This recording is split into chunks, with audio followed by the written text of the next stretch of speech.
Hey, what's going on guys? Zedd here, bringing you another Soul Calibur 6 video. This video is my Season 2 guide for Xianghua. I had a guide made in the last season, most of you have probably seen it before. It also has a written version, and so now for Season 2, this video will be the redone version of that video, and the written document will also be in the description down below, which of course I have already updated for Season 2. Now, comparing this video to the last one, you're going to notice a lot of it does carry over. I'm going to reword some things. I, of course, have learned a lot as well as a player from then till now. I'm going to try to keep it shorter. I'm not going to go into each matchup specifically. I'm not going to go through the moves list, so it's going to shave off a huge chunk of our time. So I'm going to go in the same order as my written document. I will also have timestamps down below for each section of this video, and we'll go from there. If you have any questions, feel free to tweet me, message me on Discord. Let me know in the comments, anything like that, and all my information will be both in the guide and in the description. Okay, so here we go.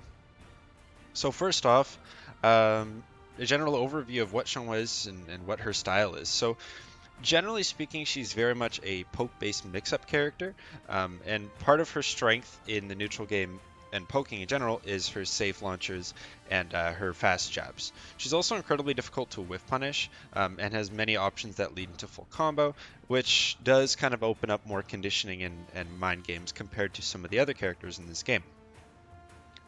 Even though she has really good mix-ups and whatnot, the part of the game where she does lack is generally her ranged options. A lot of her ranged options are quite linear. So for example, 6B, 66B, 44B are all pretty good, but they're all very linear. The only non-linear decent range move she has is 66A, which is of course a high. And even then, it has a lot less range than you may think. Right, so you can see here. Less than you would want from a move at this kind of range. But still very good, and the B extension is very good, and it also retracts as well. Furthermore, it is a bit tricky for Xianghua to make a comeback, strictly because of her lower damage. So, with the exception of full crouch 3B, her access to high damage is just frankly not there outside of lethal hits. So even if you land, right, 2-2B into this, it's only 45 damage. So, you know, it's not as great as some other characters there. So because of that, it can be a little tricky for Xianghua to make a good comeback, but of course, any player has the potential to make a comeback. It's just Xianghua doesn't really have those heavy hitting buttons that you want for said comeback. And by playing Xianghua, it will force you and it will also help you to learn how and when to use stances and mix-ups, as well as how to make proper defensive reads. So you can play Xianghua without using her lethal hit auto GIs entirely, and that's totally okay. You don't need to use these. But if you want to fully utilize her kit, they are part of it, and that is where she gets her bigger damage. And of course, doing so does require reads or conditioning or getting a bit lucky, and a little bit of all three is required to use those moves. So for her strengths, you know, just kind of bullet form, she has a very good neutral game.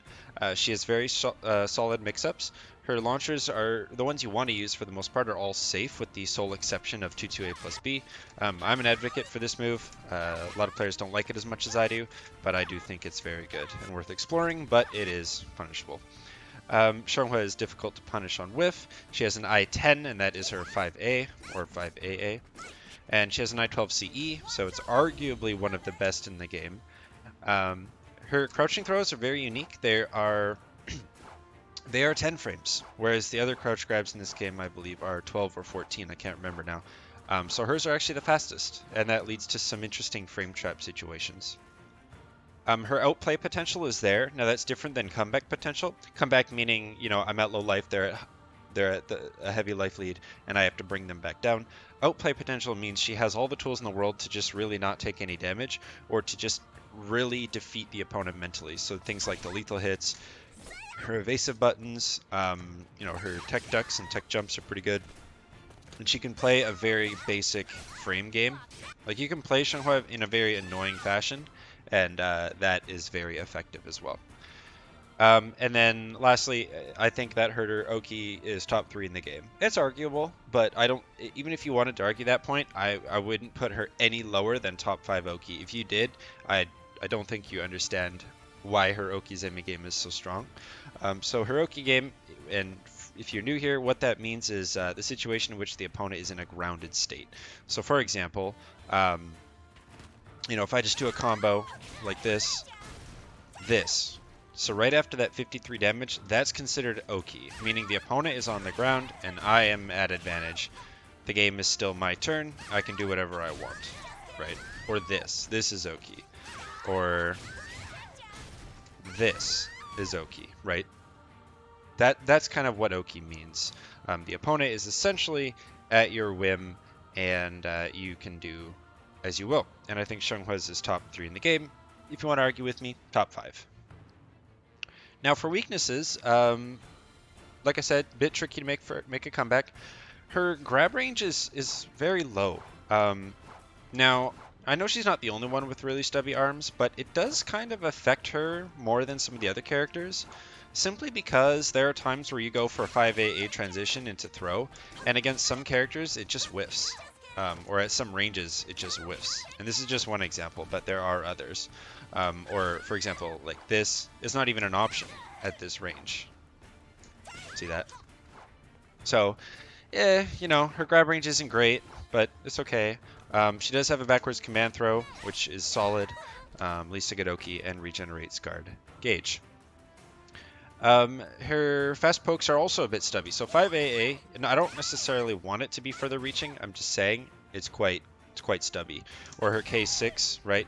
Quite short ranged. 2A, very short ranged. Things like that. That's what I mean by stubby fast pokes. She has very low guard damage, so some of her best tools for guard damage have been nerfed in Season 2. So for example, while Rising B used to be 15, now it's 9, and 4-4A hold now is only 5. So she doesn't really have access to good guard damage unless you start spamming like the launchers, right? So 9% each way, 9%, or 2-2 or 8-8K. This one's still big at 15%, but very slow, very linear. Okay, so her guard damage, not really there, and even her break attack, 15%, is pretty standard, but her break attack isn't very good, so you won't really be breaking guards that much as Xianghua.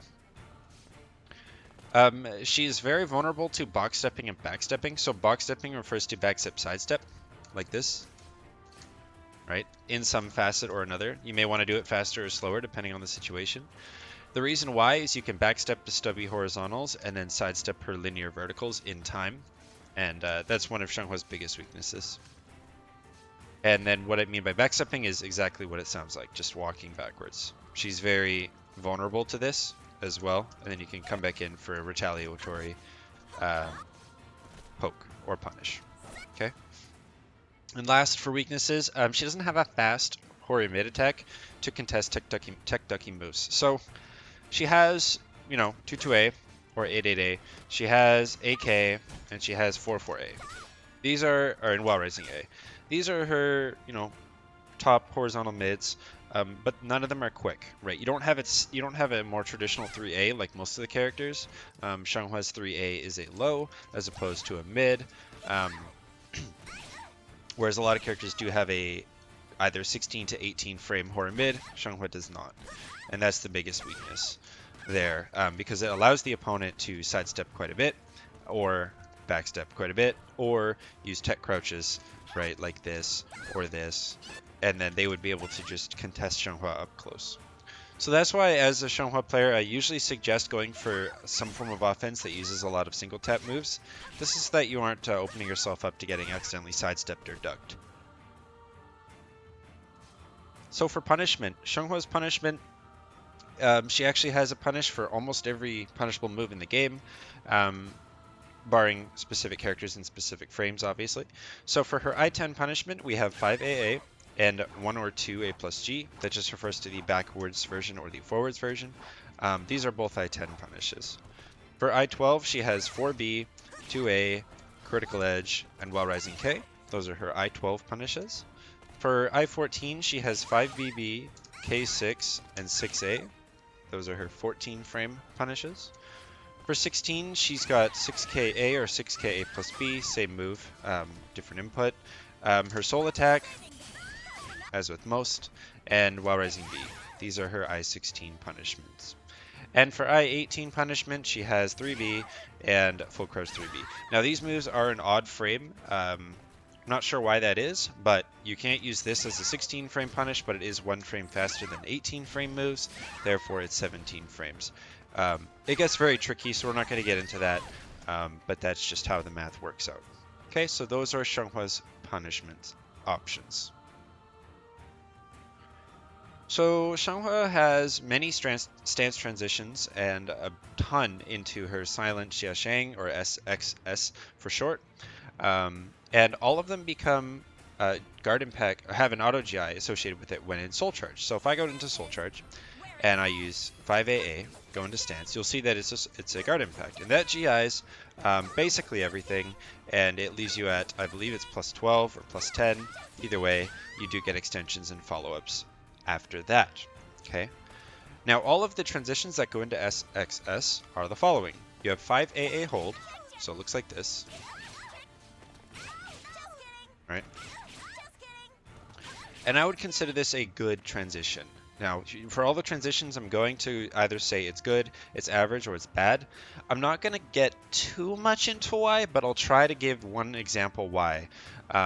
So this one's a good transition because it's very fast. It's off of an I-10, which you can use to hit confirm into it, right? So you can start your pressure with using it as a punish. But also her AAB is a very good string, and opponents really don't want to be challenging that, as it is very powerful to get counter hit by.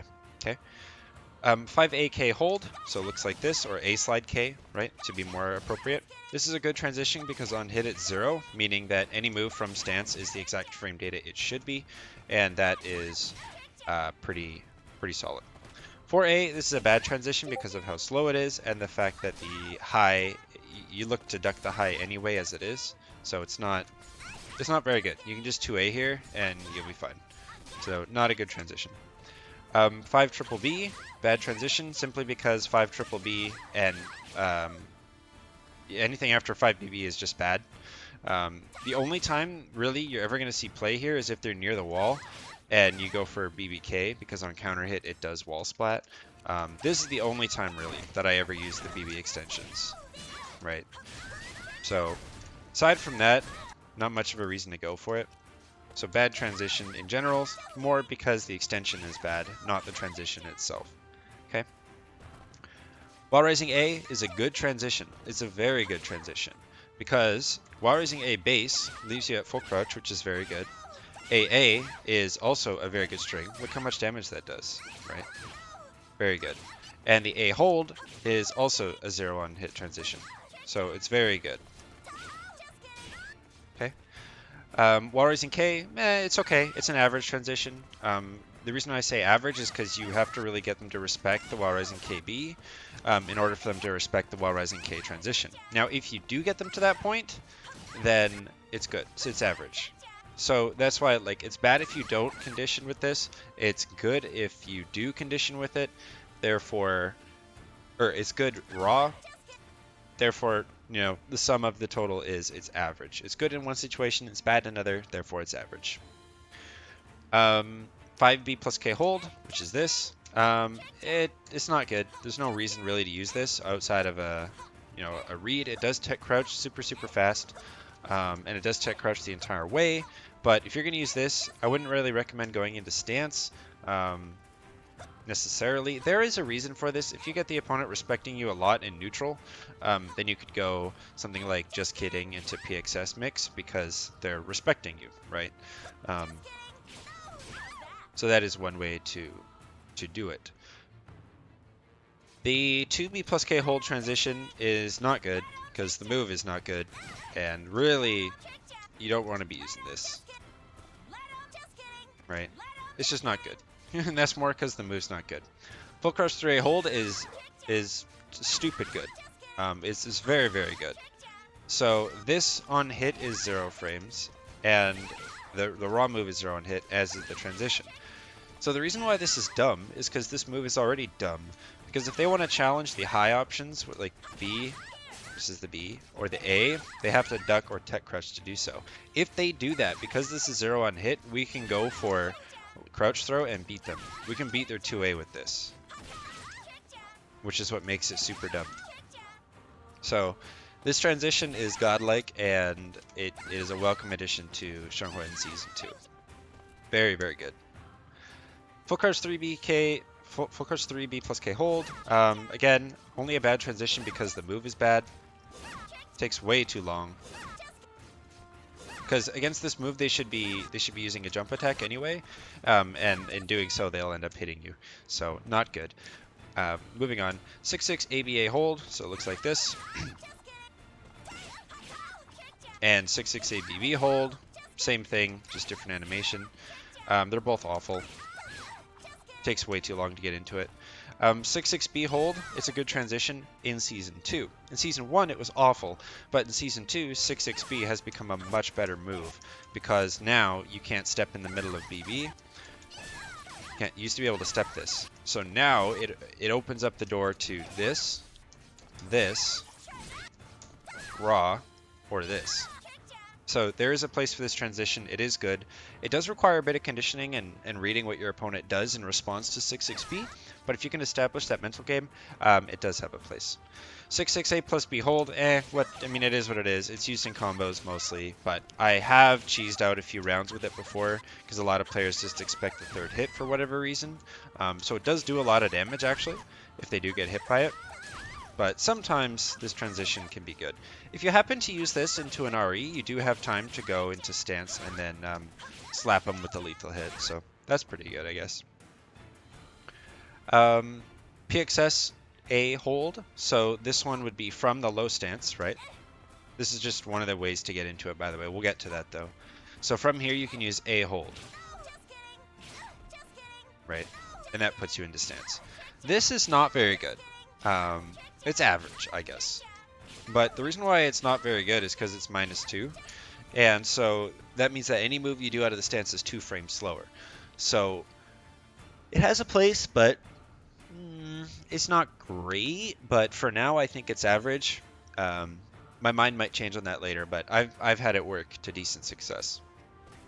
And the last one is going to be Soul Charge 6KB hold. So it looks like this. Kick into vertical. This one. This one's pretty good, actually. So that transition, it's pretty good. I use it a lot. It's also useful in combos. It's useful on Oki. It's overall just very good. So those are the SX transitions. Now we're going to move on to the Pxs transitions. The first one that we'll talk about is from silence saying from SXS. You can just hit 2 and you go into Pxs. This is never a good transition in theory on paper, and the reason why is because of how long it takes to actually execute. However, in practice, it does work out in your favor, because if you're doing AA, right, and they block this, and they try to retaliate with something like, you know, AA of their own, let's say, maybe it won't work with Shanghua's, but see that? Right, so you can read the A and then go for the lethal hit. Right, so this transition does have a place. The most time that I'll go for this will be for either the K lethal hit or delayed version of the reversal edge lethal hit. Right, because it just kind of stalls it out while they're stalling out the reversal edge. So it just gives you more opportunity to punish them for doing that, right? So outside of those two niche reasons, it's a bad transition. Therefore, I'm going to rate it as an average transition. So 3A2, it's off of the low. It's good for Pxs. So it's worth saying, there's a bit of a disclaimer, that most, if not all, of the Pxs transitions are just inherently bad, and that's because of the moves that go into them generally are minus transitions, or it takes way too long to get into Pxs. But in comparison to other moves, they may be good or they may be bad. Okay, and I am partially rating this based off of my own personal experience with these transitions. I do use for stances quite a bit, to great success. So, you know, a bit of my opinion is here as well, but I'd like to think that most players would agree to some degree. So 3A2 for a Pxs transition, it's pretty good. 6B2 as well, also pretty good transition in general.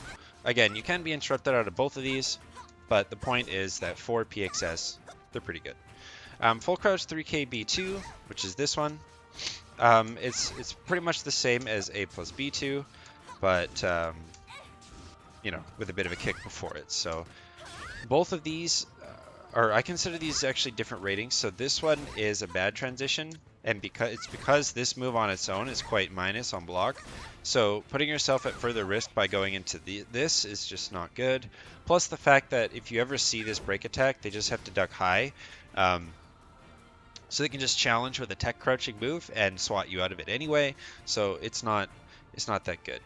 9KK2 is a bad transition, more because the move itself is bad. However, in Season 2, 9KK has become very strong in terms of combo potential now, so it is the new bread and butter off of stuns like this, right?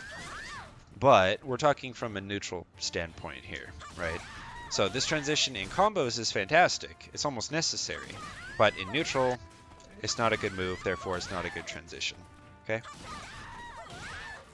Now, in conjunction, or much like that one, we have 22K and 88K. I think this one's average because the move itself can deal quite heavy, you know, guard damage. It can actually break guard as well. It has pretty good range, all things considered, and so for that reason, I think it's average. And on block, they're +2, so technically this is a +2 on block transition. You're +2 on block, so it does open up the door for the mix-up in general.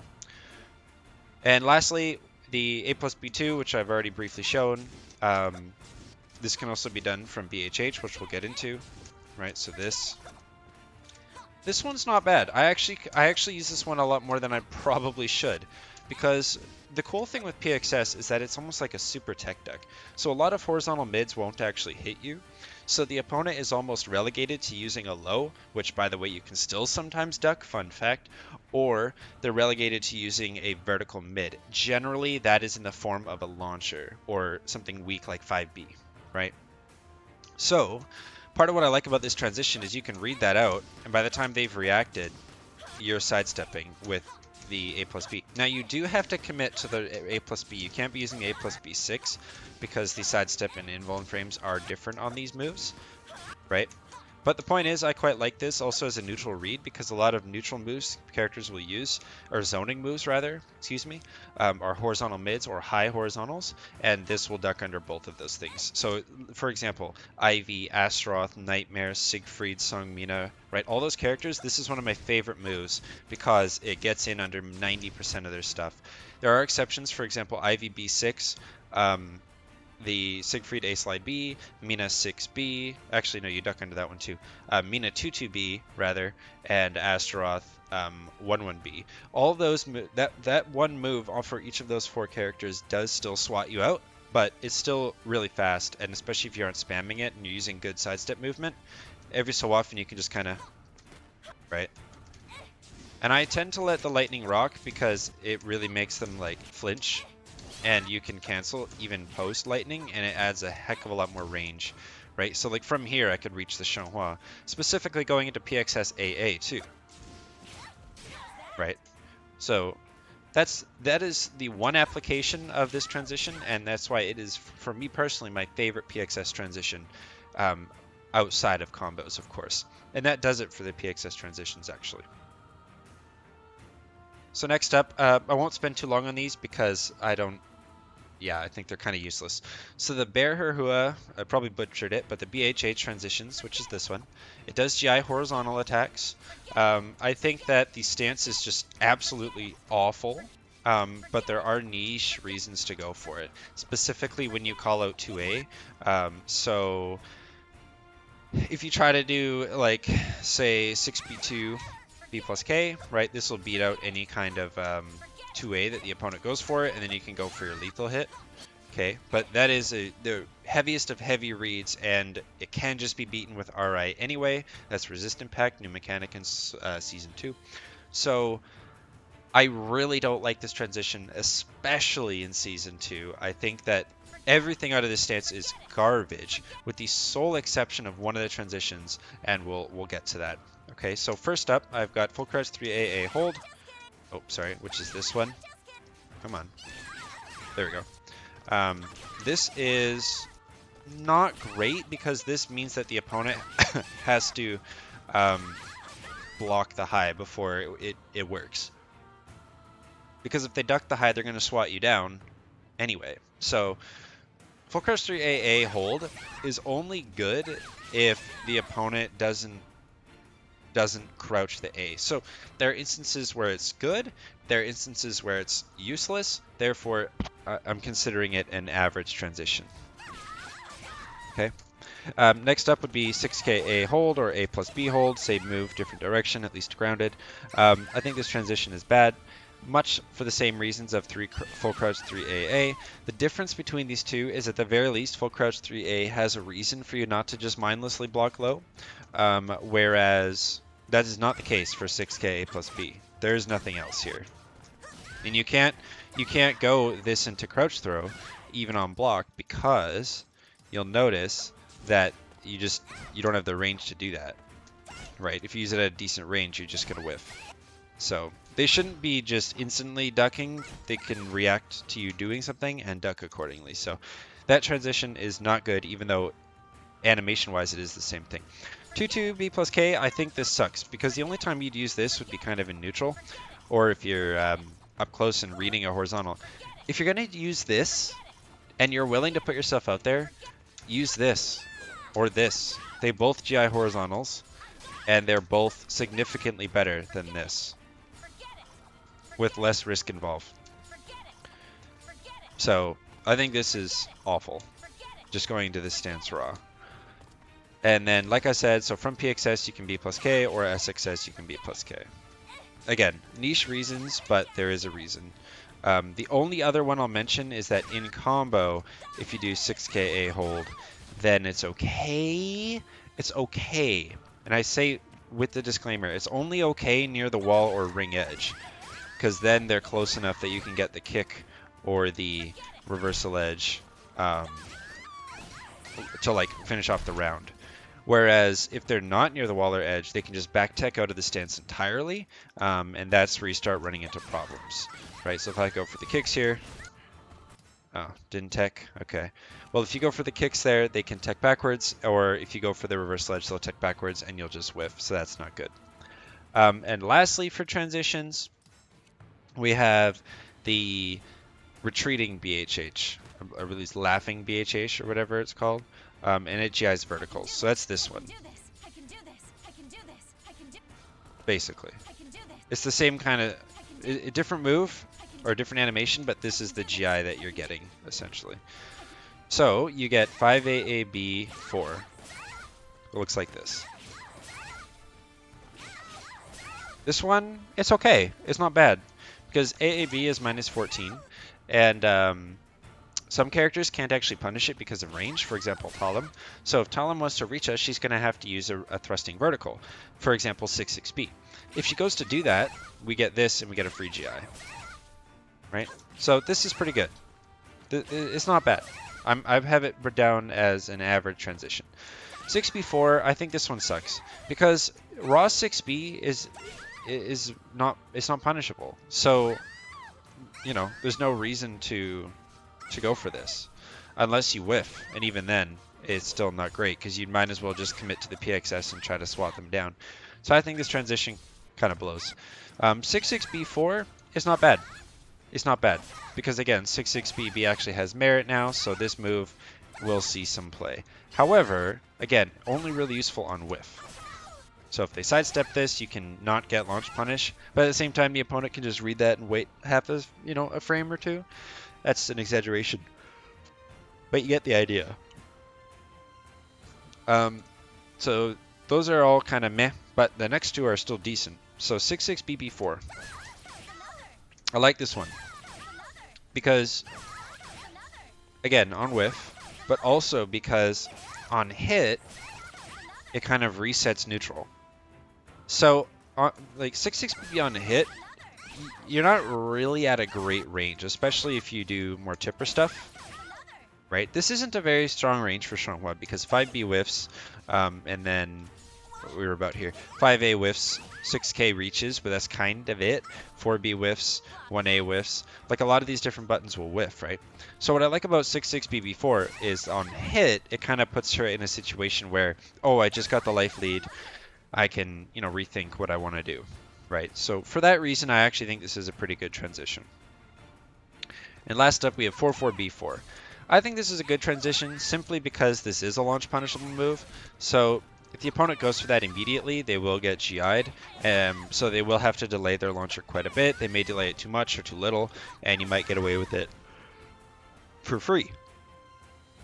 And that about does it for these stance transitions. Alright, so next up, I'm just going to go over her top 10 moves. So again, I'm not doing the full moves list because that just takes way too long. And yeah, so her top 10 moves, in my opinion, and I'll explain why. Now, there are some honorable mentions, but there's too many honorable mentions for me to do an honorable mention. So I actually think a lot of Xianghua's moves are very good, but with even 7 or 8 of these 10 moves, you could crutch on them as a Xianghua player and be very good with just some of these 10 moves, not even all 10. So we're going to get into them now. So 5AA. This one kind of needs no explanation, right? It's one of the only I-10s in the game. It's very good.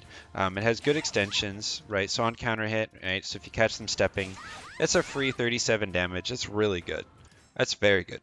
For an I-10, 37 damage, no meter, no nothing. It's very good. Plus the AA transition into silent stance is pretty good on hit. Okay, so that's number one. These aren't ordered, by the way. Just keep that in mind. Number 2, so 2-2 or 8-8B, right? This launcher, it's basically a horizontal mid. Let's just be honest. It's a horizontal mid, even though it's a vertical.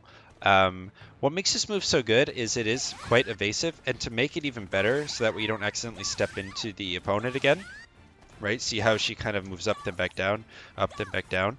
You can just hit the alternate direction. So in this case, we're doing 8. I can do 8-8-2B. And you'll notice that you see there, I just kind of go the same way. Same thing works for 2-2-8. The reason why I don't do 2-2-8 is because it's a bit trickier for me in terms of my fingers, and I find myself hitting jump B a lot by accident. So it's a little easier for me to do 8-8-2, but that's just for me. Everyone's different, of course. Next one is full cross 3A. Now this move is easily in the top 3, so make note of this. This is one of the 3 moves you could crutch on and be fine. This one here alongside the, so 2-2B is one of the 3. Okay, I forgot to mention that. 2-2B, that's one of the 3. Full cross 3A, this is another one of the 3. This move is ridiculously overtuned. So this is a low-high natural combo, 24 damage, 0 on hit. So what makes this so dumb is that the opponent's counterplay to this is very low. It's very low. Now, it's only good if you can do instant full crouch, meaning you don't really have a crouching animation. She just jumps directly into the move, like so, right? So with some practice, you can get better at it, but that's what you want to be doing. The reason why it's so good is because it has the same startup animation and noise of you blocking if the opponent uses audio cues as full crouch 3B, right? So, which is a launcher, and it's her second best launcher.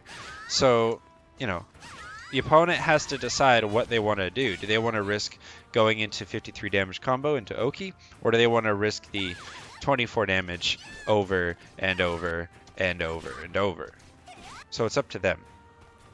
What makes it so strong, though, aside from the A versus the B mix-up, so this versus this, is that now we have a transition that's 0 on hit. What makes this really dumb, even though the fastest move is I-14 with the kick, is that if they go to 2AS, which used to be a solid option against this on hit, we now have crouch throw, whether we commit to it or not. So I'll show you what happens.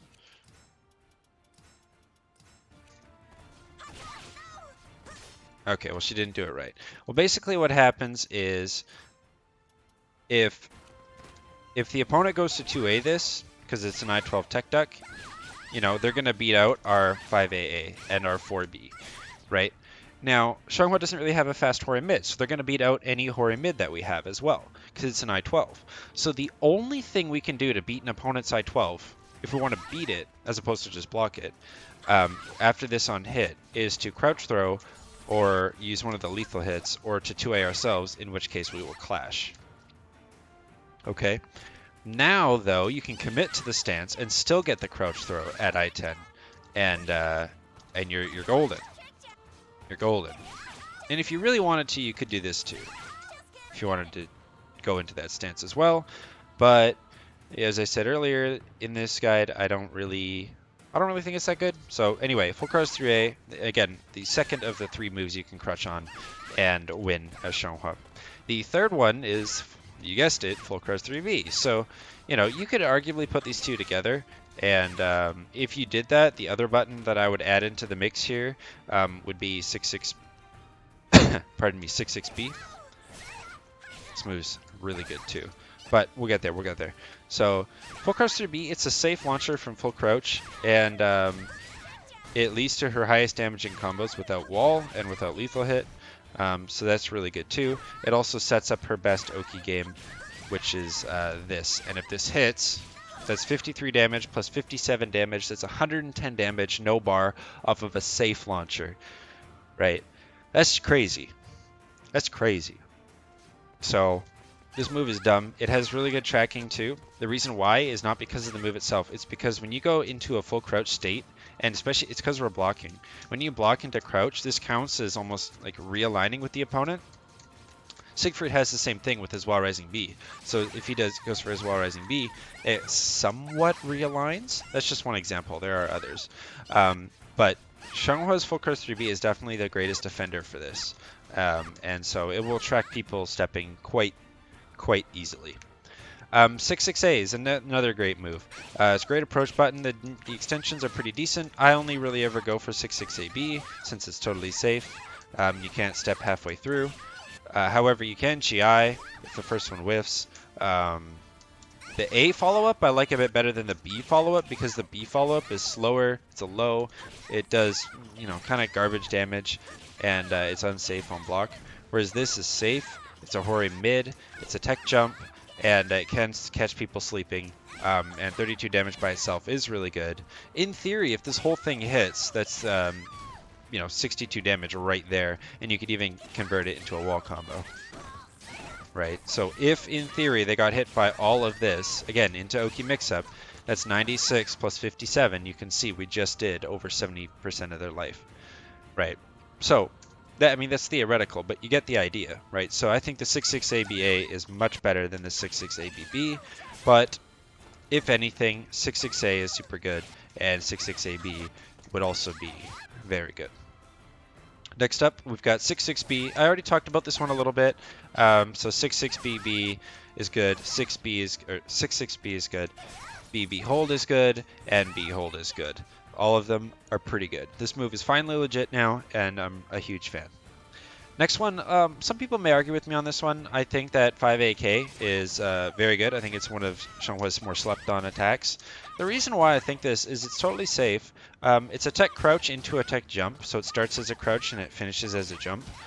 Part of what I like about this move is its range. So she actually swings with the sword first, you'll notice. So it's the sword into the foot. Right, so you see that? So it actually has more carry, more range, and it might even reach the opponent better. Right, so we can even see from ranges like this. Right. You'll also see that as a bit of a sidestep too. Now, I'm not saying it fully sidesteps, but there was one particular time I remember I was playing against the Zasalamel, and I actually avoided a vertical because of this move. So, you know, I don't know if that's intentional or not or whatever, but it's a thing, right? Whereas 4-4A, it's also very good. Like, if you don't agree with me, if you don't like AK, then a very solid, or you don't like that movement, or if you're just not a fan of this move, I understand. And if that's true, go for 4-4A. This would be the alternative, and this was on my top 10 prior to this move existing. So this move or this move, take your pick. I think they're both good, but for me, AK gets the spot, and it also gets the spot because it has a very good transition over the 4-4A. 4-4A hold, though, is very good. They did recently nerf the damage of it, so, you know, it is what it is. But still a good move, nonetheless. I still use it a lot. So we're coming on the end here. 3A. 3A is just really good, period. On counter hit, you can hit confirm into the K. There's quite a bit of time, right? So, sorry, I didn't even have it on. So that's the stun you're looking for. And you can somewhat confirm it. A bit of anticipation, expecting it too to counter hit is also pretty good, because then you get 34 damage into 6B Oki, right? So that's pretty good. And even if you don't do that, what you do get is you would get the transition. And on counter hit, it's a real transition. So there's that. So that is the other move. 3A. Very, very good. 18 frame, horizontal low. And last but not least, you know it was coming, her critical edge. So her critical edge is arguably one of the best in the, or arguably the best in the game right now. And the reason why I say that is, before you start arguing with me, is because unlike Zaslamels or Amy's or like Aswell's or Valdo's, all of those other ones require conditions for it to be I-12 and deal decent damage, one or the other or both. Whereas Xianghua's is just always is I-12 and deals really good damage. The other thing with Xianghua's CE is that you can use it off of so many of her moves. Like if you combine the fact that her game plan involves using 2 safe launchers, and her 3B, by the way, if you're not comfortable with instant full crouch 3B, it's only -12. Like, don't be afraid to use this. And if you use it at tipper range, most characters aren't even going to be able to punish you for it. So don't be afraid to just use 3B for now while you're learning the character. Okay? But she's got 2-2B, 3B, and full crouch 3B that all go into critical edge. And it's very powerful to be able to do that, because not every character can even combo into their critical edge. So that's just one advantage. Xianghua also generates a hell of a lot of meter, because every time she transitions into stance, something I forgot to mention, she generates meter. Now, how much meter does depend on the amount, or on the transition rather. So one full combo. See how she got a bit of a chunk there from 668 plus Behold? That's because the held version gives meter. So this full combo gives about 25% meter. Right? Assuming you guess right on the Oki. And if you don't even want to do that, if you don't want to guess right on the Oki for whatever reason, and you just go for this, that's like 23% meter right there. So that's really good.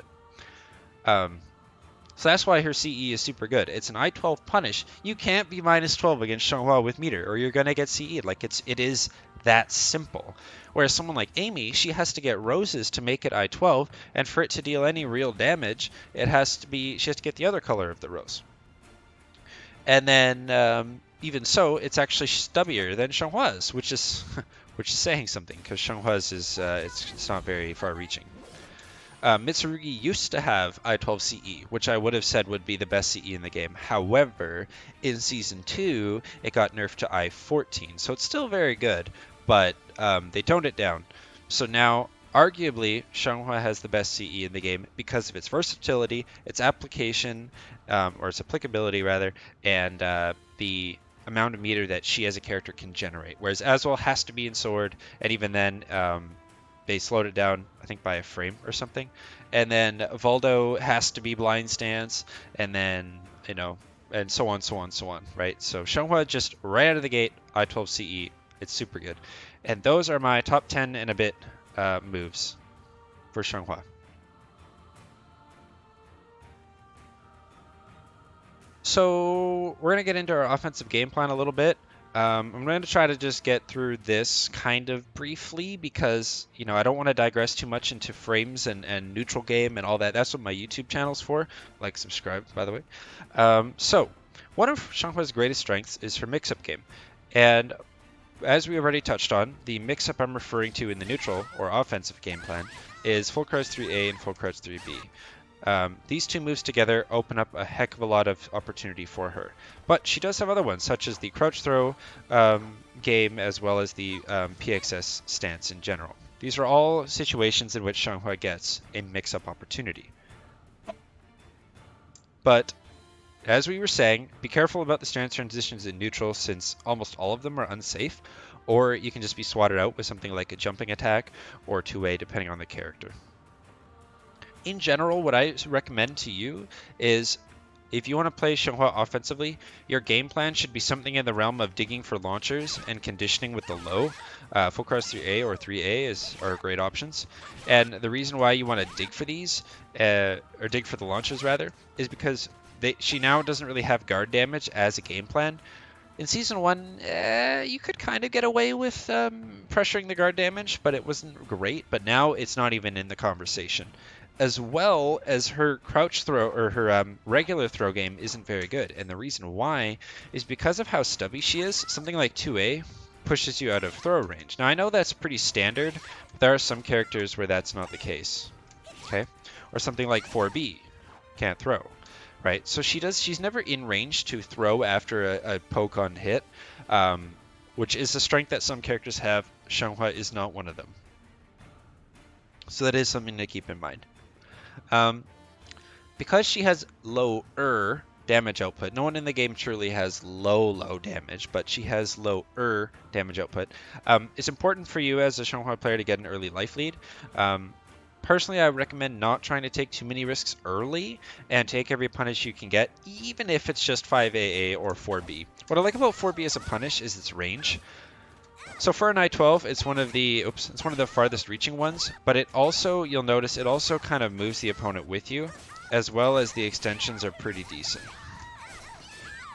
Right, so this is a pretty good punish, in my opinion, whereas the 5A may whiff, and that's never a fun time. Conditioning. Conditioning is the other part of her offensive game plan aside from mix-ups. Now, conditioning is very much player versus player metagame. You have to understand the player, you have to know what's going on, you have to know what kind of game plan you're establishing. So conditioning is not something that you'll likely be very good at when you're learning Xianghua, but it's still a big part of her game plan. So using the different extensions off of full crouch 3A, right? So for example, the stance, or using the stance into low throw, or stance into 2A, or stance into the B to apply more pressure, right? Because this converts into full combo if they try to swing immediately afterwards, right? For example, so that's pretty good. As well as the full crouch 3B. So using the full crouch 3A and the full crouch 3B, these two buttons alone, alongside 2-2B, like I said, will all open up different forms of conditioning for you as the Xianghua player. Her lethal conditions are usually associated with making proper reads, so you can kind of put that in offensive game plan, defensive, or neutral. Making reads is just part of fighting games in general, but you don't need to if you don't want to. And I'm referring to these 3 lethal hits, or auto GIs, in case you're wondering. So the 4, the 2, and the 6. Horizontals, lows, and verticals, but not kicks on either of them except for, or any of them except for the 2A plus B. But if you're going to use these on offense, you have to understand what you're risking. Both of these are quite linear and punishable, whereas this one, you can step the second hit and get a full launch punish, and this is definitely her best one. So just be careful of that, okay? With that said, though, it's easier for more experienced players to understand the conditioning and the read-based stuff. But if you want to just crutch on the safe launchers, that's totally okay too. And as I mentioned earlier, try to take advantage of 228 or 882 in order to not walk back into the opponent.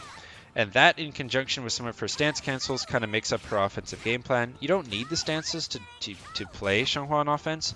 If you're going to use the stances, try your best to do them on a hit confirm, right? Which is easier said than done, obviously. But, you know, 6B2 on hit, it's okay. It's not bad, right? You could use it. But be very careful about spamming the Pxs stuff because you can just jump right over it. And that's feels bad. So careful about that. So for Xianghua's neutral game, we've already touched on it many times, but essentially use your spacing tools like 6-6A and 6-6B, as well as your safe launchers, right? Full crouch 3B and 2-2B. Using all of these in conjunction with the lethal hits if and when you want to. Again, you can play Xianghua without these. You can absolutely never use her lethal hit auto GIs, and that is okay. That is okay. Another move I haven't mentioned yet, though, is the 4A. I think this move is very good. It is a horror mid. It's a little slower, but it auto-GIs horizontals. It's a lot better, safer to use than this one. The problem with this move is the range. First off, look at this. It's because Xianghua takes a small step backwards. Plus the fact that on sometimes in some characters the 4A plus B second hit or the first hit whiffs if you hit them with the GI part, and it sucks because then you don't get a full combo and all you get is this hit, which can lead to a tech trap, but that is it. So this is kind of the best that you'd get, and even then you may not get it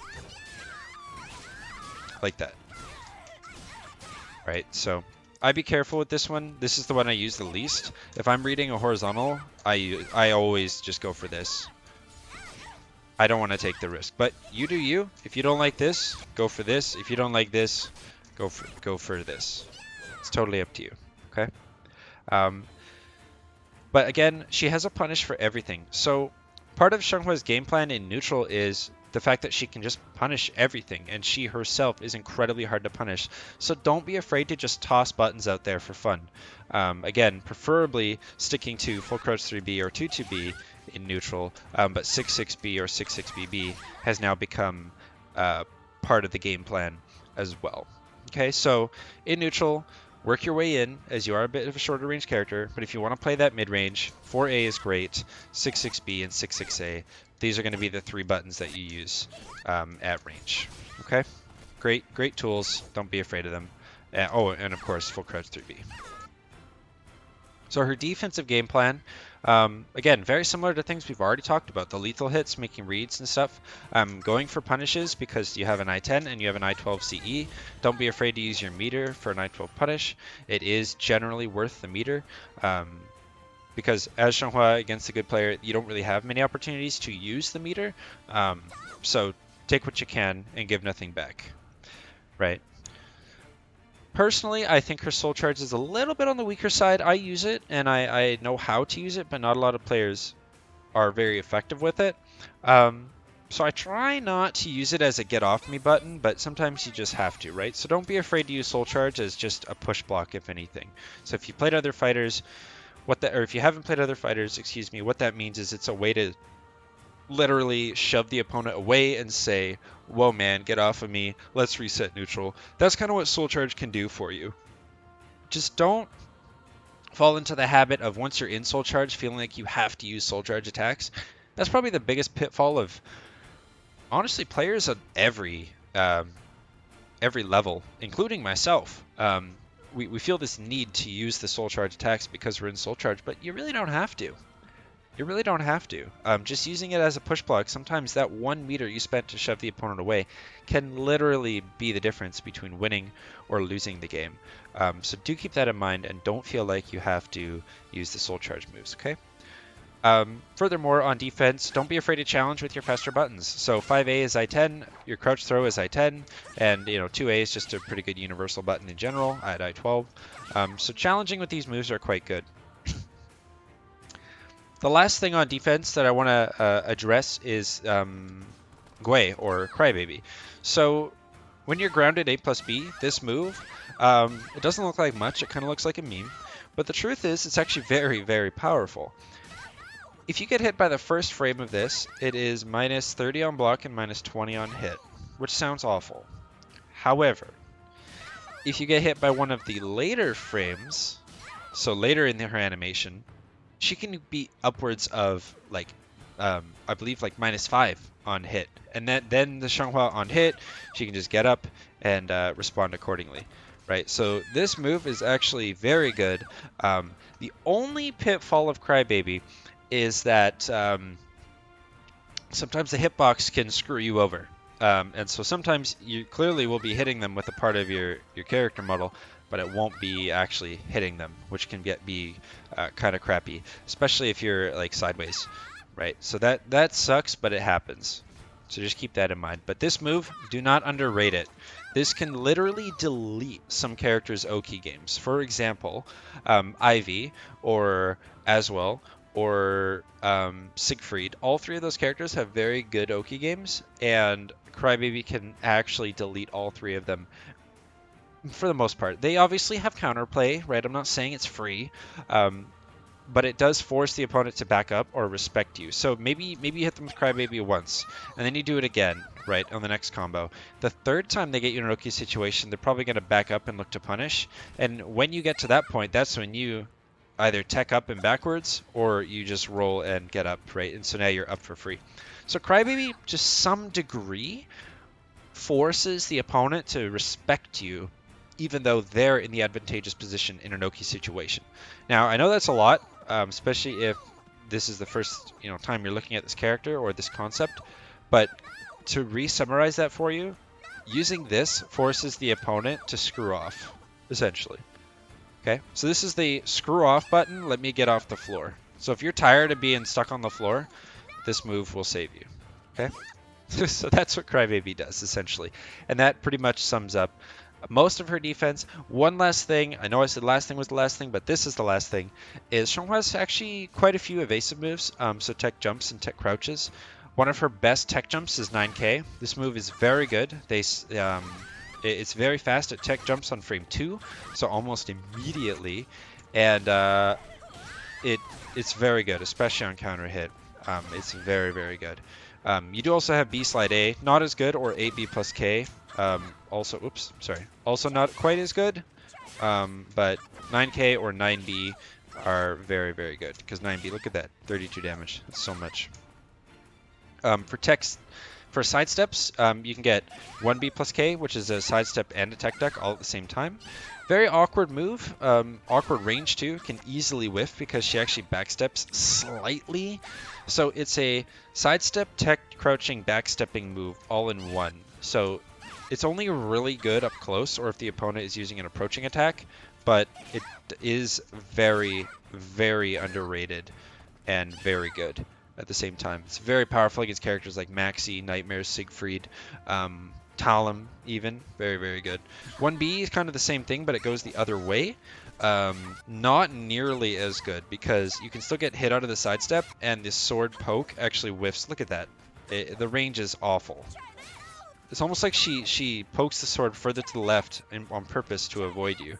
Right, so this move, I use it a lot less than this one, but it is not bad, and actually on counter hit is pretty good because it does lead to a back throw rather a crouch throw situation, right? So it's pretty good. It's pretty good, but not nearly as good as this one in my opinion. Okay, another one is also 4-4A. This would be your tech duck. Right, so this is super good as well if you're reading highs or a high string like 5AA. Other ones like 2-2A and 2-2A plus B, both tech crouching. Just keep in mind that 2-2A, the tech crouch is much better, but keep in mind that 2-2A plus B is actually a delayed tech crouch. It doesn't tech crouch until much later in the animation. I believe it's frame 8. So don't rely on this one for a fast tech crouch, but more like a delayed tech crouch, if that makes sense. So in the neutral game, this can actually see some play. The sidestep is still pretty good, though. The sidestep's pretty solid. Also, of course, 2-2B. We've already talked about this move so much, but here's another strength. It is a sidestepping launcher, horizontal mid, safe, etc., etc., etc. That about does it for her defensive game. Xianghua's stances, we've already touched on them quite a bit. They're both okay. Right, so on paper, they're pretty good, but the problem with both SXS and PXS is that 90% of the time they can be swatted out of or counterplayed very easily. For example, SXS on block, you can sidestep crouch, and you'll evade everything. The only thing that the Xianghua can do is crouch throw, which of course is a breakable scenario, so it's not even that bad for you. And PXS on block, you can 9K over the entire stance for the most part, again, other than the Xianghua delaying it. Or on hit, sometimes you can even jump over the entire stance as well. So both of the stances have a place, right? Don't take this as me saying they're useless, because either A, frankly, a lot of players don't even know how to counterplay the stances because in Season 1 they were hot trash and no one labbed Xianghua in Season 1, and now everyone's labbing her in Season 2. But the truth is, you have to really command respect from the opponent in order to even use her stances. And that's what I think is the biggest difference between, say, her stances and a character like Talum or Taki or Siegfried, where the stances are a little more built into their kits. Xianghua, she has to earn the ability to use her stances from the opponent. And that's partially why, that's part of her conditioning game and the mind games that go into playing this character. Again, you can play Xianghua without using her stances at all, or you can play a more stance-heavy version of Xianghua. It's very much up to you. My suggestion, though, would be to not use them at first to see what the opponent is doing. See how they respond to moves like 5AA, 6B, 3A, right? See what they do first, then respond accordingly. Okay, so they're okay stances. They're not great. However, I think people are overrating Pxs A and AA and BB. So I'll talk about these moves slightly. So AA is a natural combo for 30 damage, is +2 on hit, and she ends in full crouch, which means you get While Rising A, which is pretty good, or you get an I-10 version of While Rising K. Right, so pretty good. She can also just stop right here. It's -2 on hit if you just do the 1 versus +2. Right, so +2 for 2 hits, -2 for 1 hit, like that. Again, back into full crouch, which is the best part. So full crouch for Xianghua is mad good. It's mad good. Single B, again, full crouch. Also -2. Pxs AA, I forgot to mention, is -14 on block. And then Pxs BB is also -16 on block, I believe it is. And this goes to 57 damage. The best part about both of these, though, is that they're hit confirmable. So if I recognize that I hit you with the low, I can go for the mid. And you'll actually see that if you look at the button notation, that there's quite a delay between the first one and the second one. And that's because they have the entire animation of Xianghua rolling to confirm this, which is super good. And same thing here. You can actually delay it quite a bit. So pretty good, but not super good. It's only super good on Oki because on Oki you get a actual mix-up because the Pxs A is a force block. You have to block this. You can't soul charge, you can't roll, you can't tech. You have to either take it or block it. And if you go to low block it, that of course could open you up to the mid, which you don't want to get hit by because that's going to be a whole nother 57 damage. That one's not a force block though. So yeah, there is that. But that's a whole nother conversation. That's a whole nother video. I have a video on it. So go check that out if you're interested. But that about does it for her stance game. And like I said earlier, I think this stance is shit. And this one, it's not a stance officially, but I'll count it. It's okay. It has a place.